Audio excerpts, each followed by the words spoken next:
Well, Stephen, you've been on my show a few times now, and we're not alone here. Everyone on ADH says the same thing. Yeah. And there's a lot of voices in Australia saying if we don't change course now, the course that Chris Bowen has set us on, we are heading for a crisis. What do we have to do to make us change course? Well, I think we need to stop, take a deep breath, and calm down. There's a lot of, I would call it sort of artificial panic talk. It's driven by the climate movement. The problem. So the artificial panic is in the climate is changing and there's too much CO2 in the air.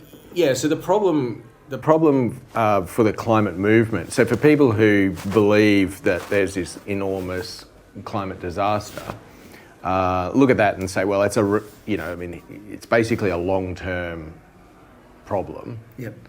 And so they think, well, there's no point telling people it's a long-term problem because they'll basically go back to sleep. So we need to make them panic.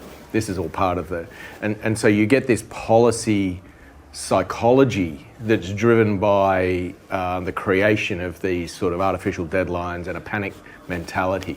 Yeah. And that's driving bad policy. Yeah. So we need Alan Jones calls it a national suicide note. I mean, do you think we're committing suicide by pursuing what Chris Bowen set us on? Yeah, it's definitely economically destructive. Yeah. Okay. Yeah. And it's what was the reaction in Germany? I mean, you would have met people in Germany and said, "Oh wow, we've seen the mistakes you're doing, and we're doing the same thing." I mean, did Germans think we're mad? Well, so we were in the official German government press conference centre, which is built right on where the Berlin Wall was. And that's essentially, so the German government has press conferences there 3 times a week.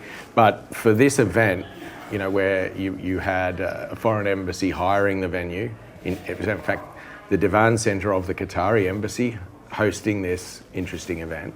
And then the people in the audience were, the foreign correspondents and the international and representatives of the embassies in Berlin of foreign companies. There's a few German people there. But it wasn't a sort of German event, if you like. It was much more of a European international event.